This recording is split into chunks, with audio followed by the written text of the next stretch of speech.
Welcome, my friends. Today I want to share something with you that has brought me peace for many years.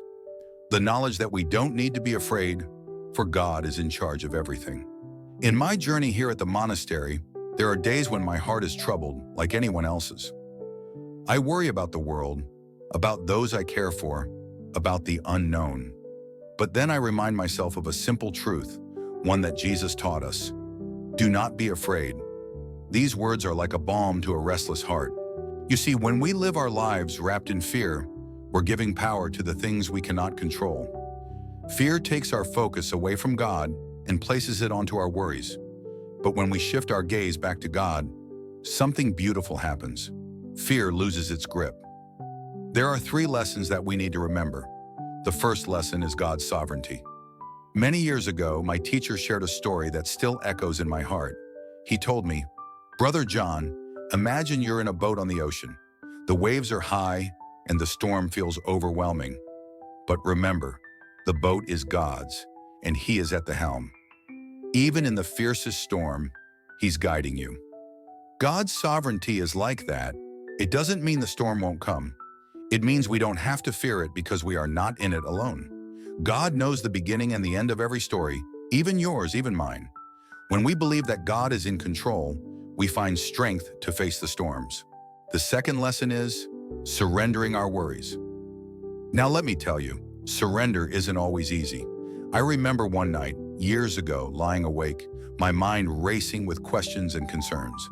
The more I thought about my problems, the heavier they felt. But in the middle of my anxiety, I remembered a simple prayer. Lord, take this from me. I trust you. Surrender doesn't mean we stop caring. It means we invite God into our cares. Just as Jesus said, "Come to me, all who are weary, and I will give you rest." We give Him our burdens, our worries, our fears, and in return, we receive peace.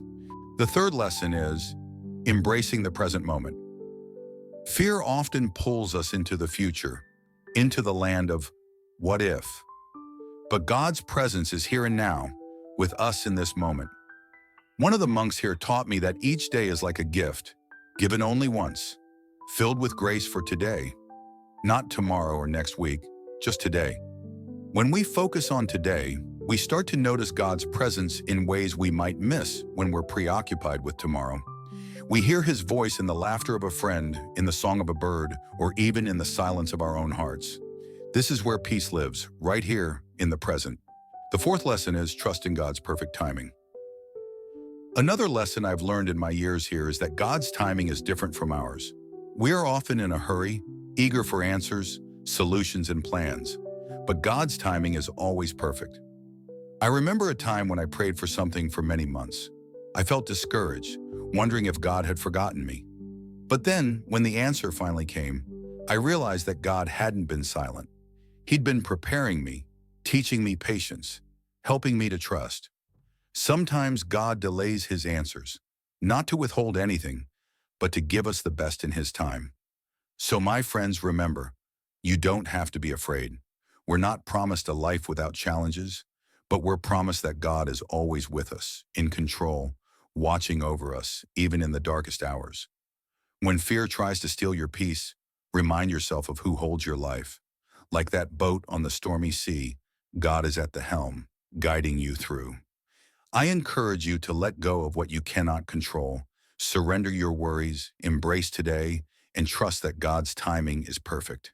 Each day, remind yourself, I am not alone. God is with me.